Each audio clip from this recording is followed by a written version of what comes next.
I'm not going to fire anyone. The idea is that we'll have a fireside chat and talk about, how you see markets, what ideas you have right now. But I'd like to start with first of all thanking both Georg and Marcos for your presentations.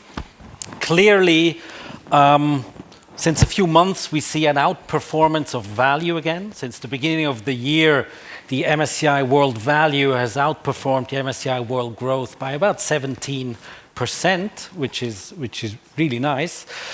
Now, of course, the last 10 to 12 years were hard for value investors. And over that time, we've had a few dawns. Sometimes we thought, okay, now is the time for value to come back, and they turned out to be false starts. So I'd like to start with you, Jose Carlos. Is it for real this time? Is value now coming back, and are we looking at a longer period of good and outperformance of value? Well, I think it's a very important question that everybody asks themselves. I think if you want to give a long-term, to describe a long-term trend, is value going to last? Well, you have to find a long-term mechanism that underlines it. For instance, the fact that interest rates are going higher, as it was pointed out, it really affects negatively the high growth stocks. But at the end of the day, those interest rates may change in 1 year's time. If we get a recession, authorities will probably lower them. Well, if the only reason for value to do well was that interest rates are going up, well, that would be very bad news. So if you want to be confident of a long-term trend, you have to find a permanent, well, not permanent, but a long-term, relatively permanent mechanism. I think the mechanism is investment, capital investment. Value is fairly abstract at the end of the day. When you look at Europe, as it was pointed out, value in Europe is even cheaper than in the US. What are, the sectors that have been cheap for the last 10 years and have created the underperformance? It is banking, it is energy, materials, industrials. Now, those sectors have been bad. They have not been cheap because people hate them. They've been cheap because they didn't make money. Now, why didn't they make money? Because at the end of the day, cement industry, we'll learn a lot about it later on. It hasn't changed that much. There aren't that many new competitors, and people keep using cement. So why have these sectors not made money? And if you want to generalize, it is previous overinvestment. At the end of the day, the return on equity you get depends on how much equity is there in the business. If everybody is producing whatever, not everybody, more than needed, then returns are bad. Now, when returns are bad, as they have been for many, many years, people eventually stop investing in that, obviously. And they decide to start buying Apple, which is doing very well because everybody wants to buy an iPhone. And that's the way it is. Now, after 10 years of nobody investing in those sectors because they've been bad, well, guess what? There is not enough capacity. And then they start making money again. Since everybody knows that these are bad sectors, even if they make money, nobody invests in them. But eventually they made a lot of money, they make a lot of money, and people go back. So you get very long cycles of overinvestment and underinvestment, and that's what determines the relative profitability of sectors. And I think if you look at it through this lens, I think it can be said that many so-called value sectors are posed for a long-term good performance. Performance doesn't mean that the stocks go up. Performance means that they make a lot of money, and then the stocks go up. Okay, so we have to look at the profitability of the business. We'll get to some of those sectors in a moment, but Georg, the question also to you. You mentioned in your presentation that you see interest rates going up, and that creates a valuation compression in some of the growth stocks and gives kind of like backwind for the value stocks. What's your view on why will value stocks continue to outperform this time for a longer period? Okay, well, first off, as Marcos showed, going back only to 1970, 75, which is nothing. No, seriously, if you go, the FAMA French data lets you go back to 1926, and it's impressive how much better the value factor does over time. The reason fundamentally is because, as Carlos said, expectations are too low for certain stocks. They become cheap, and then those stocks exceed the expectations, and everybody goes and buys them, and they go up a lot. That mechanism, I think, for 7 years has been dormant. It's been put to sleep. No one's cared. It's just been too easy to buy the things that go up because they just did all the time. And I think the interest rates are now the trigger that have made people wake up, or maybe triggered this. I'm mixing my metaphors, but it's what's woken people up. It's not that simple. The stock market doesn't just go up in certain sectors, and they're now back to weighing the different securities, and it doesn't really matter what industry you're looking at. Value works over time. If you're always going to focus on the stuff that people don't like, and that's where the discussions we usually have with clients is, well, why do you own that? It's a terrible company or a terrible industry. I'm like, I know. That's exactly the point. And so for a while there, we owned Microsoft. When Steve Ballmer was running around waving his arms.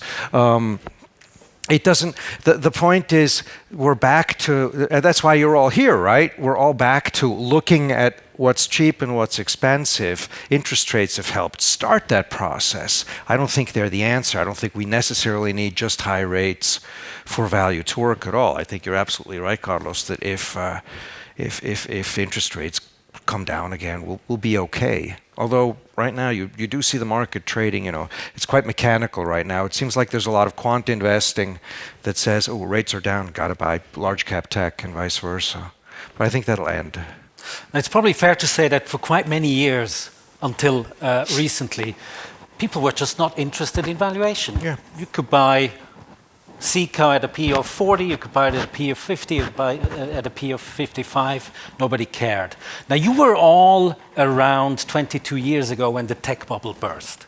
And that was the start of a great period for value investors, right when the tech bubble burst.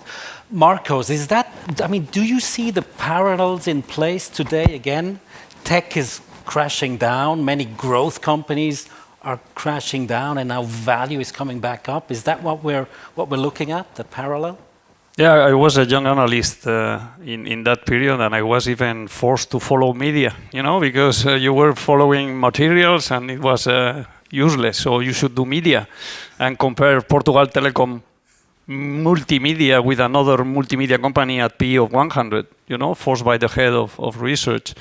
It is very similar. So in terms of similarity, we found a couple of years ago, or a year ago, we did in a presentation evaluation. So there's a market multiple which is very resilient to, there's many, but one is very resilient to variations, which is the price to book. So we look at the global price to book of technology overall. It's a big magnitude and it's a big number and it doesn't move that much with cycles. So book value very stable. And 2 years ago, a year and a half ago, it was at 10 times book, the sector, very similar to in the year 2000. So from the valuation perspective, we were very sure that we were close. And we said to everybody, be careful with technology because on valuation grounds, it's already at the same or similar pattern that it was in the dot-com bubble. And the second comment I would like to say is that, we invest in technology. We've been investing in technology. We were in Apple, we were in Accenture, we've been in ASML, we are still in ASML. So technology is fine. There's not a problem. There's not a problem with growth. But we need to do strategic analysis on the sector and the companies, and there's two types of tech companies and growth companies. Those that are growth and you can buy, that are really good companies and you can buy them. They are expensive, so the discussion is they're expensive or not. How much can they grow? How much is the margin or the profitability? That is the discussion, but it's a good business. Apple is an example, in our opinion. Amazon even could be discussing. But then there's a bunch of kind of startups or bad companies or unclear companies in the tech space and in the growth space, and these are expensive, and the value is really zero or close to zero because it's bad business models. So really in technology and growth, we need to take the good from the bad. The good may be even worth investing now because you can lose maybe 2 years, but long term, if your assumptions of growth and returns are good, you will make money. But be careful with the quality, or with, I say the quality to make it easy, but with the bad business models, and there is a lot of bad business models. The SPACs were a clear example of where not to invest. Now, many of these companies in the tech field, in the broader growth field, they have come down 30%, 40%, 50%. Netflix has come down 70% from its peak. Do you, and the question is to you, Jose Carlos, do you already see interesting opportunities in that field now, where you say the baby has been thrown out with the bathwater and there are some good opportunities already to buy now? Well, the drop in the technology companies in the share prices has been bigger than in 2000, because what's different this time vis-a-vis 2000 is that this time half the Nasdaq index is made up of 5 companies which are very good. In 2000, the biggest company in the world was Cisco, and then Microsoft. Now, in 2000, Microsoft had a 97% market share of a market that was not growing anymore. Now, and a PE of 55. Well, that doesn't make any sense. So the company had to go down, the share had to go down a lot, which it did. Now, the company did very well. Microsoft has been making money every single year ever since, and they've been able to reinvent the company and whatnot. But it's obvious that when you have a 97% market share, you don't deserve a 55 PE. I mean, it doesn't make any sense. Now, this is not the case today. A company like Microsoft today has a small market share in a hugely important business, which is web hosting, web services. And it has a PE of 30, which obviously is not cheap, but it is not 55. Now, those big companies have dropped 20-25%, Apple, Microsoft, etc. That makes them, I would say, decent investments right now, not screaming buys, but I don't think you will lose money if you bought them today. I mean, they may go down for the next few months, but I mean, these will be good companies. And at these prices, you will make money long term, in my view. If you take those away, the other companies are down 70%, and most of them are worth zero, as Marcos was saying. I mean, you take a company like Zoom. Zoom, 2 years ago, was worth more than Exxon. Seriously, 150 billion market cap. Now, Zoom is a company which is probably worth nothing. I mean, I'm not sure of this, but I mean, they're competing against Microsoft, for instance, Microsoft Teams. Now, you all happen to use Microsoft. So it's not a good place to be in. So it's down 70%. Well, fine. It can be down 80, 90, 100%. So I think the key players like the Apples and Amazons and Google could be bought now. I don't think they're screaming buys, but they could be bought now. So in that sense, if you want to be exposed to that side of the market, you could buy them. With the others, I mean, be careful, because as Marco was saying, I mean, if a company is worth nothing, it's worth nothing. I mean, no matter how much it drops, if it cannot make money, it's worth nothing. I mean, take a company like Uber, there's nothing behind it. I mean, just an app. I mean, good for them, but how much money you want to put in there, you know? I mean, they may make money. Well, maybe, but...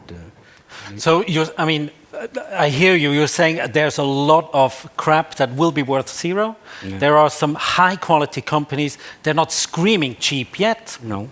But they could be a reasonable buy. And then, of course, out of the small companies that are down a lot, one of them will become successful. But, you know, somebody will win the lottery tomorrow, too. So that doesn't mean you should all be buying lottery tickets, you know. I mean, yeah, some will. Okay, fine. Which one, and do you know? Now, I'd like to talk about, let's assume that we are looking at a multi-year value period again ahead of us. And I'd like to talk about what you see and what you buy right now. But first, before we do that, I'd like to hear what mistakes you did in the past few years and what you learned looking into the future. straight question to you, Marcos. Tell me a mistake you made in the past, an investment mistake in the past few years, and what learning did you take from it? I'm taking the nasty question here. There's an easy one. There's an easy one. We made a mistake, which is an easy mistake, which is leverage. So it's unbelievable. I've been repeating for 20 years, no leverage, hate leverage. And then I end up losing my... We had a small oil company called California Resources for a long time. It was a spin-off from Occidental. So we took the share, we analyzed the company because we were invested in Oxy. And they gave us the share, we took a look at the assets, and then it was a nice company, and it went down, down, down because of oil prices started to go down. And we didn't realize that, Oxy had done a trick there, put a lot of debt in the company that they spun off. So be careful with Oxy, don't go to their spin-offs. So what happened is that it's a bit unbelievable. It's a mix of high debt, then how the US market treats these cases, because we knew this was probably in 2020 with the pandemic. Oil price went to 0 for a couple of days, or even negative. And the company just went for Chapter 11 a month later, when we were sure that oil would be back to a much higher number in 6 months. And we were talking to a company, and the company was saying, well, yes, but we're filing for bankruptcy. So lessons there, be careful with debt. It's easy to say, very difficult to execute. And then, when you have debt, and there's bad options everywhere. So this is, I think, one of the most painful mistakes. I couldn't sleep for a couple of weeks. Mm-hmm. George, the same question to you. Your mistakes, or your biggest mistake in the past few years, and your learning from it. Okay. None. No.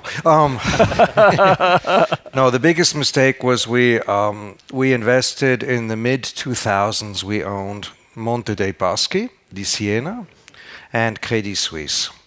And in both cases, we lost money because we didn't understand that the regulatory environment, how it worked. And let me just... I don't know how much detail you want me to go into, but basically in the mid-2000s you had Monte dei Paschi, to take that as an example, which had this huge load of bad debt that had accumulated when it was run by the communists from Siena. That's what it was. But they're Italian communists, so they're not very communist. But so they had this huge debt load, and at the same time, Europe creates the single supervisory mechanism under Madame Nouy, this very severe-looking French lady. She looked like a teacher who was always upset with her class. And Madame Nouy, that Monte dei Paschi needs capital. They have all these bad debts, and for the first time they get audited by Frankfurt, by the ECB, and not by the Italian regulator. So at this point, nobody can say, "Oh, well, it's the Italians." They just take care of their own. Here you have the bad Europeans regulating it, and they say, "Okay, here are your bad debts. You need this much capital, and then you should be okay." And we figured, okay, so what the strategy is going to be is they have this mountain of bad debt. They're going to put it into a workout unit, run it off over time, and at the same time, the core bank just goes back to being a boring regional bank, which is what Monte dei Paschi is. But what happened was Madame Nouy basically cheated the capital markets, because once they had the capital, she then said, well, actually, you need more capital. So you had more dilution. And then they did it again. They did it a couple of times, and they made the European banking sector uninvestable. They did this to Bank of Ireland. They did it to Credit Suisse. Every time Credit Suisse had created some capital, it was then tied up in regulatory needs, and then it wasn't enough after all. So your learning would be, don't touch the banks anymore? No, if in general, that makes banks very dangerous, because you have to know what the regulators are up to. And so in general, we're very scared of businesses where we have a third actor determining profitability, whether it be the regulator or, in the case of oil, OPEC. We got killed on that once when OPEC changed their policy. Anytime you have an external agent who doesn't need to make money, doing things that potentially go against your interests, you just have to be very careful. But I have to ask you this. Credit Suisse is at 6 francs 50 now, trading at less than 0.4 book. I mean, is that now a screaming value opportunity, or If they just don't- forget about it? Well, the problem there is they may need to do another capital increase, in which case it's not that cheap. You have to take that into account. Plus, they're very good at producing bad news. You know, they make the front page of the Financial Times once a month with something new. I mean, they're terrific for that. They're great for your business. So that worries us. Okay. But we look at it. I mean, we see that. You know, we know Credit Suisse from years past. Which obviously, we follow it. But I have to say, right now, there's other things which are less exciting. But that's good. So we just let someone else do it.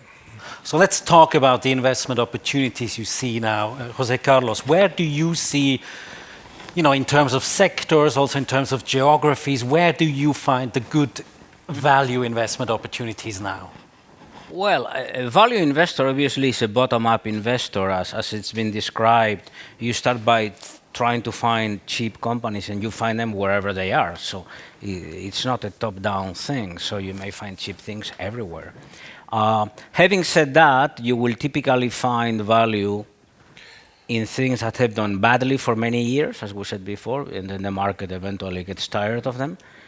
Sectors which have been underinvested. Relatively smaller companies which are less followed, obviously. Industrials, things. In general, what has been out of fashion for the last few years. Europe is cheaper than the US. Arguments can be made that some of it is deserved. I mean, the US economy is a more efficient capitalist economy than the European economy, so it deserves a higher multiple. That doesn't mean it's better or worse. I mean, you have other problems there. But they make more money. I mean, that's a fact. They're really into making money, much more than we are. So it's bottom up. You find it today in, as we said, in some commodities which have been underinvested. And Marco has mentioned. Everybody's talking about the energy transition. Well, energy transition means that things that were being done with fossil fuels will be done with electricity. Electricity means copper, and there is not enough copper. So one has to square the cycle. So there are very good opportunities. There are things which are really being underinvested for a long time. Industrials, yeah. Marcos, give us a couple of concrete ideas. What have you found recently? What do you like to invest in right now? Well, I go to the portfolio. So in terms of sectors, we are very long oil or energy, oil and gas, copper. We are in defense and aerospace, both. We have a big weight led. We are in salmon farming still. It's done very well, but prices are very high. So there's probably good years to come. Cables, very interesting. So we have a couple of cable companies because the transition, you need to install the cables. Everybody talks about turbines and solar and new intelligent distribution networks of electricity. Well, you need the cable and you need the thing that install the cable. So there's a couple very interesting, and we have cement, which everybody hates, so it's one of the toughest sectors to speak because people think cement, CO2, I don't want it. Well, it's the same with oil. Oil, CO2, I don't want it, and nobody wants it, so it will disappear. So these are the sectors we are in terms of companies. So I would mention Buzzi, that is a cement company from Italy. It's a multinational. We have Cenovus as an example of oil companies. We have Nexans and Prysmian as cable companies, Greek seafood as salmon farmers. There's no salmon, it's a very interesting, well, you know very well the story, but there's no capacity. So you want more salmon, there's no more salmon, which means that the equilibrium will be set by the price. Yeah, we own a bank. Banks are cheap, but we also try to be, play on the careful side on banks. So this would be our main ideas in terms of sectors. And it is aligned with what we were saying about the cycle. No? We are in the last phase of the cycle, which started in the global financial crisis. So the pandemic was on-off. So this is a long cycle. Now we are the last part. And normally, just, traditionally, historically, numerically, what works is inflation up, rates up, value, commodities. because it's a very good hedge to inflation. Equities and value and commodities are very good hedge for inflation. So everything, kind of matches with the sectors. Allow an add-on on that. I remember 2 years ago, nobody wanted to touch an energy company. Exxon was kicked out of the Dow Jones Industrial in August 2020, and that was the time to buy it. Now, the sector has had quite a good run already in the past 12, 18 months. Are you saying it's not too late to get in there into resources, energy, mining? Is it only starting? In our opinion, it's just early innings. If you look at the chart that our colleagues of BWM showed, the energy, and I didn't do it, so I couldn't make it up. The energy was in the middle of the historical range, and it is. So I was surprised that it's very accurate, because these numbers take me a long time to get them. Energy is now trading at mid-cycle. And I'm going to give you a problem that I have in valuation, which is a problem which is very difficult to solve. These companies are trading with a spot price is now 120. Companies are trading at $60, $70. If you calculate the free cash flow yield, so how much money they generate over the market cap, free of capex, free of anything, they're trading at between the big guys are at 15, the smaller guys at 25. I have companies with 30% free cash flow yield. You do a model, and in 3 years you pay the investment. So it's like, what is the IRR of this? What is the IRR of this? Because we think that the cycle is going to take a long time. Why? Because we have underinvested for 7 years or 10 years or whatever. Because building a new oil field now, it's super difficult. Imagine yourselves in a board of directors saying, guys, I want to invest 10 billion in an oil field in Gulf of Mexico, when everybody is convinced that it's polluting thing, and then in 2035 there's no more demand because all of us will be driving electric. It's impossible. And then you have the ESG, which on top of everything you have ESG, which means that we need to get out of fossil fuels, and very difficult to invest. So very low investment, very difficult to have new investments. The industry has learned the lesson and is very disciplined. So what we see now is that at mid-cycle, now we are at mid-cycle. What we see now is we're going to have a very long cycle, and this is oil where we think that maybe in 2 decades it will peak the demand.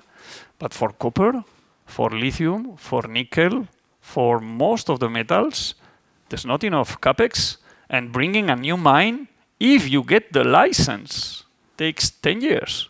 So if we want more copper for 2025, which is where if you look at the supply demand in 25, there's no more new mines in copper. Bring new mines. Try to bring a new mine in the US. It's almost impossible. So, we see a problem in supply. We see a transition which is not for 5 years. It's going to be 3 or 4 decades. So this is why we analyzed the cycle as being very, very interesting opportunity, not for the next 2-3 years. It's going to be for the next 20. We will try to move when oil goes very high on valuation terms. So we are not timing the market. We time the valuation. Means that if we double from here and we go to peak valuations, then we will reduce oil and move to nickel or to other commodities. But so far, it's just started 1 year and a half. We're talking about long-term cycles. George, what are your most exciting ideas right now? Well, the things that have gotten killed because of the Ukraine war are European industrials, European cyclicals. So I think as a contrarian, you have to look there. So I mentioned ProSieben, television.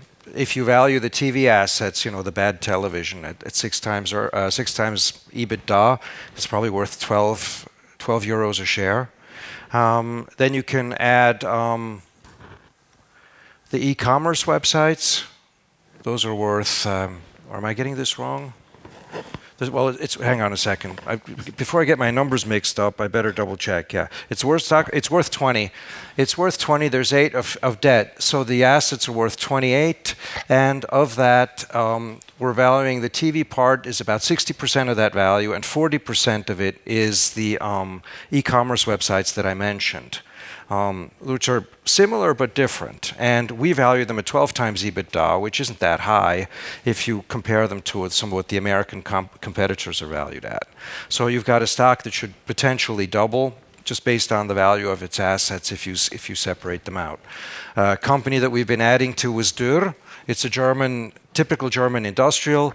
They build paint lines. So if you need to paint a car body, in a factory, it goes through Dürr machinery. The auto business is obviously not doing terribly well right now, but they're building a lot of capacity for the new electric models, and a new model needs a new line. And so Dürr has good orders on that side. It's quite profitable at selling this machinery, and they also have woodworking machinery as a diversification. That's been going great. So that's a stock that's probably worth 60 to 80% more than it's trading at. That's a lot of upside, and that's just if it goes back to a PE of 15 times. Right now the market has it at about 8 times earnings. And what I'm looking at there is I'm looking at earnings in 3 years, consensus earnings in 2 years. So calendar year 2024, because those analysts' estimates abstract from the current problems. That's sort of a normalized number as you can get it from the consensus data. So for there, normally the stock trades at 15, it's trading at around 8, so it's very nice. Anything in Switzerland lately? No. Nothing that I'm ready to talk about. I'd like to open up now for questions in the room. I think we have a hand microphone. Please give me a sign with your hand. I have the first question here in the back, and it'll just be a second until you get the microphone. Here in the front. Thank you. In your models, what kind of assumption you have regarding the interest rates in 1 year and 3 years in the States and in Europe? And the second question is, what kind of impact has the digitalization to the value sector? Okay, 2 questions. What are your models in terms of interest rates in the next 1 to 3 years? And the second question, what impact do you see from digitalization? Maybe would you like to take the interest rate question, and then maybe Marcos or Jose Carlos the digitalization question? I'd rather switch, but okay. We don't actually forecast interest rates in our models. We have a very primitive assumption that a shareholder wants to earn 8 to 10% over time. So that when we value, even when we do a discounted cash flow, we use that primitive assumption. We don't adjust it to the current level of interest rates. We're trying to sort of normalize, and so that's what we go for, 8 to 10%, usually 10. So they get to do the fun part now. 8 to 10% for the WACC, for the discount factor. Yeah, for the equity, the cost of equity. Okay. And then you can do the cost of debt, the way you learned it in business school. But digitalization. Okay, yeah.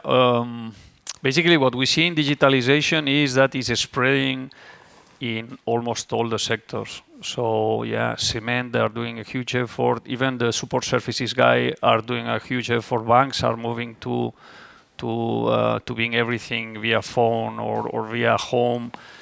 So digitalization is a trend that, from my perspective, is invading everything that can be invaded. Obviously, a clinker plant cannot be digitalized, but there's a lot of processes there that can be, And yeah, even in the offices, we have a company that the name is ISS, and these guys clean offices and they are digitalizing. So you say, what are you doing with digitalizing and investing, I don't know, tens of millions of euros every year? And you know what they're doing? They're measuring how many times we go to the bathroom. And they're measuring how long we take for breakfast and for a coffee and for this. And then they send a cleaner. And then, the whole thing is just, and they have then your boss as a software will see how much are you. They are completely monitoring the whole thing. It's not to watch people, but it's to become more efficient. And in my opinion, the companies that do it are going to have a competitive advantage. In the case of ISS, as they have a scale, they can do it. The small guys that are cleaning offices here and there, they will not be able to do it. So my opinion on digitalization is that it's spreading everywhere and in almost all industries as far as it can. George? I would just like to add that digitalization is the current buzzword for the current the current technology that's being adopted. But of course, for someone who went to university and typed his papers on a typewriter. See, I forgot what it's called. the technological change has been a constant for all of the last century and this century, and then the internet came and blah, blah, blah. So there's always something going on, and you always want to make sure that the companies you're invested in are taking advantage of that, whether it's personal computers coming in, or the internet, or digitalization, the Internet of Things, God knows what. So for me, it's just part of the world out there in general. Any other questions? Just raise your hand, give me a sign. There's one in the back there, and then the other one here. In the back, right there. Thanks to be here. Yeah, we can hear you. My question is about Andritz. For Andritz is a European stock, and with Andritz you will buy also the furnaces. In the future, the furnaces is very important for companies that they change it, and it can be a good future also in regarding to the CO2. How do we see it with Andritz, with the investment? Yeah, Andritz is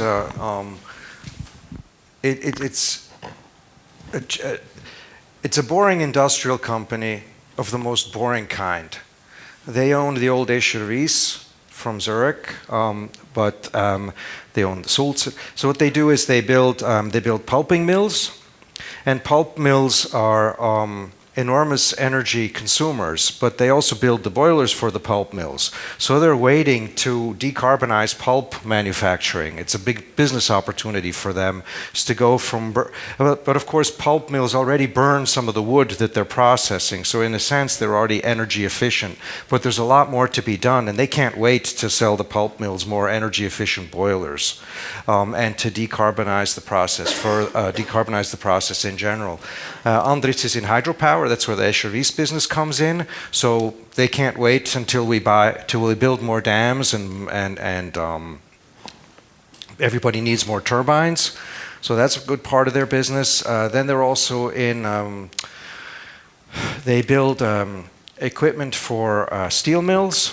There, I don't know how much they'll profit in general from decarbonization. But the fourth business is metals forming and metal stamping. They also they make stamping plants. So the body panel in your car that then gets painted by Dürr, that's formed on an Andritz machine. They'll profit from the fact that we all want to buy electric vehicles, and they'll look different from what we have now. And then the fourth business is separation, which means cleaning water and separating it from oil. So is it a buy in your view? Oh yeah, I own it. I think it's a great company. Good. We love it. It's owner. The owner is still very present. It's underestimated. It's clean financing. It makes money, and people are building pulp mills like crazy. Okay, I can take one last question here. Okay. One of the correlation that we have observed the last 20 years is between growth and globalization. And now, with these tectonic changes into geopolitics, where some people say politics is taking over economy, how do you integrate these tectonic changes into your prospect, maybe not only for value versus growth, but for equity and risk in general? A very broad question. Deglobalization trends that we see here and there, obviously supply chain issues that we see, political interference rising. How do you, and the question is to all three of you in closing, how do you incorporate all these things, these big shifts into your model and into your investing philosophy? Jose Carlos. I think there are two levels. On one level, you could try to make an argument whether that will impact overall world GDP growth. And then, by definition, that would affect everybody. But this is very generic, and as much as it affects everybody, I mean, who cares? There isn't much you can do about it. But then if you go company by company, obviously the impact is extremely different. If China becomes, which I don't think it will, but becomes more isolated or less integrated with the world economy, for instance, Well, Apple derives almost 20% of their profits from China. Well, that's a lot of money for a company that has a P of 25 because it's supposed to be a growth company. If you take away 20% of the profits, it's not very good. If you take a company like whatever, I mean, a Devro, a company that we'll be presenting today, it affects them much less, or a company, a European, purely local European bank, well, globalization doesn't affect them that much. So you really have to go company by company, sector by sector. Some sectors are affected, some are not.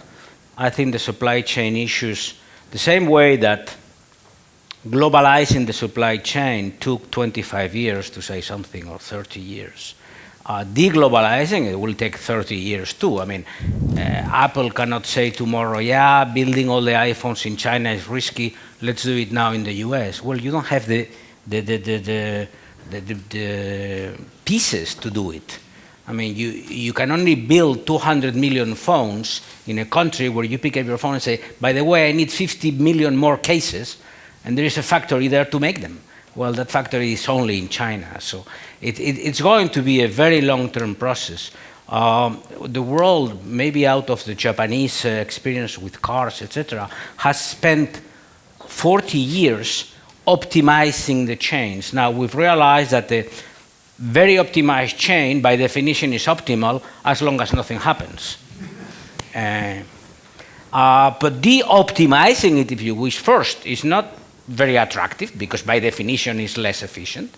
And second, it takes a very long time. So I think these are very long-term processes that don't have a big impact on the day-to-day of most. Some businesses are affected, obviously. If you have a nice business selling whatever in Russia, well, you don't have that business anymore, you know. Yeah, but these are exceptions. For most businesses, it's a kind of a, you know, long-term tide that affects almost like digitalization. I mean, these are things, as you mentioned, this is the environment we're in, so it permeates everything, and you cannot, except for some exceptions, you cannot really detect some very specific things. George, your thoughts on that? Yeah, I don't have that much to add, really. Just let's bear in mind that one of the reasons that we had globalization was because people were trying to save labor costs in manufacturing. That's why they moved so much manufacturing to China and South Asia in general, Southeast Asia. Now, as they deglobalize, I suppose that'll help people who sell capital goods. You know, as you build extra factories in Europe or North America, maybe it's going to be good for the people who sell the cement and the machinery. That'll be an effect. I don't know how big it will be directly. We can't say, like Carlos, I can't say you have to go buy this stock because that's the big winner. That's not going. I don't have that right off the top of my head. Marcos, you have the final word? Yeah, when we see this type of trends, what we used to do is go through the portfolio and see if we have a kind of impact that can affect us, kind of a big exposure. So, for instance, to give an example, the Russia problem, we went through the portfolio and we discussed that in depth, no? But, you know, in the end, you realize that with this Russia thing is changing many, many other things. And one is, do you invest in China? And I guess Tim Cook in his office is now thinking crazy, what should he do with Foxconn and China? Because, you know, he has a risk there that if Russia saga repeats with Taiwan, Apple can be in deep trouble. So these are the deglobalization. I agree with everybody that is a global trend is happening and probably will lead to higher inventories and less linear supply chains and more capex here and there, and probably moving from China to Vietnam or Cambodia or other countries. But this is very long term and very difficult to model. But the important for us is, are we exposed to that? No. And then the next question is, are we going to invest in China in the future? Probably no. Are we going to invest in Russia? Probably no, at least for the next few years, unless this thing clears. So there's a clear message of now you have several countries where it's going to be very difficult to invest. We have to take that as a closing statement. Coffee break is waiting, but first, please join me in thanking Marcos, Jose, Carlos, and George.